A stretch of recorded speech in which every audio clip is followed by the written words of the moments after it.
निवडणूक जाहीर झाल्यापासून 72 तासांच्या आत जाहिराती हटवण्याचे आदेश जिल्हाधिकाऱ्यांनी दिलेले होते आणि या पार्श्वभूमीवर भंडाऱ्यामध्ये प्रशासकीय यंत्रणेनं होर्डिंग्स, बॅनर्स, राजकीय पक्षांचे झेंडे उतरवायला सुरुवात केली आहे। प्रशासनानं पदाधिकाऱ्यांकडची शासकीय वाहनं जमा करायला सांगितली आहेत। चंद्रपूर जिल्ह्यामध्ये 19 एप्रिलला लोकसभेसाठी मतदान होत आहे आणि यासाठी जिल्ह्यामध्ये शांतता आणि सुव्यवस्था राखण्यासाठी पोलीस पथकं तैनात करण्यात आली आहेत। आचारसंहितेची अंमलबजावणी तसंच निवडणूक खर्च तपासण्यासाठी विविध पथकं तयार करण्यात आली आहेत। एकंदरीत मतदान प्रक्रियेसाठी प्रशासन पूर्ण सज्ज झाले आहे। छगन भुजबळांनी मनोज जरांगेंवर पुन्हा एकदा जोरदार टीका केली आहे। कोण जरांगे, त्याची एवढी पोहोचरी आहे का, असा बोचरा सवाल भुजबळांनी विचारला।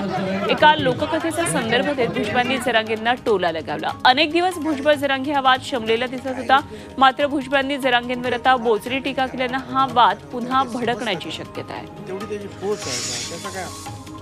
अमृत नोनी आर्थो प्लस, ये एक प्रूवन फॉर्मूला है। इसमें मौजूद नोनी फल के गुण और आयुर्वेदिक जड़ी बूटियां शरीर को जरूरी पोषक तत्व देने के साथ साथ हड्डियों और जोड़ों के घिसने, उनमें होने वाले सूजन और दर्द को रोकने में मदद करता है। दर्द मुक्त जीवन के लिए अमृत नोनी आर्थो प्लस।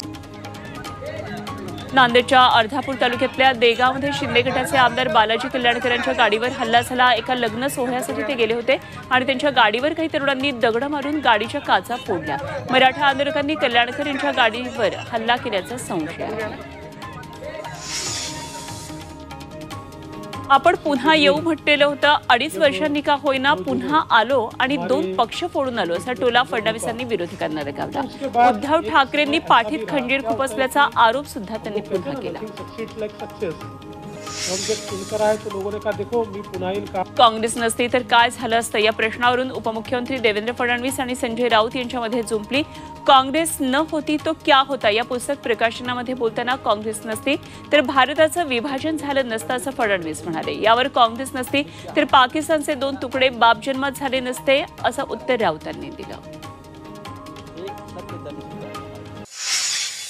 वर्धा जिल्ह्याच्या काही भागाला अवकाळी पावसासह गारपिटीचा तडाखा बसलाय। पुलगाव वायफळ शिवारामध्ये अंदाजे 10 मिनिटं लहान गारा पडल्या।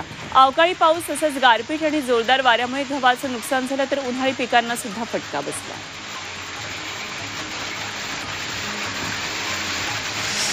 वाशिमच्या मंगरुळपीरमध्ये अवकाळी पावसामुळे लग्न मंडप ओढून गेला। वनोजा गावामध्ये वादळी वाऱ्यासह अचानक जोरदार पाऊस झाला आणि त्यामुळे वऱ्हाडी मंडळांची तारांबळ उडाली। गावातल्या काही घरांवरचे 3 पत्रे उडाले आणि विजेचे खांब सुद्धा वाकले, तर गहू, हरभरा पिकांसह फळबागांचं प्रचंड नुकसान झालं। वाशिम जिल्ह्याचं तापमान आठवडाभरापासून 39 अंशांवर पोहोचलं असताना जिल्ह्यातल्या शेलू बाजार, इंझोरी आणि पोहा परिसरामध्ये इतर ठिकाणी अवकाळी पाऊस झाला। त्यामुळे उकाड्यानं हैराण नागरिकांना दिलासा मिळाला, मात्र या पावसामुळे शेतकऱ्यांची चिंता वाढली।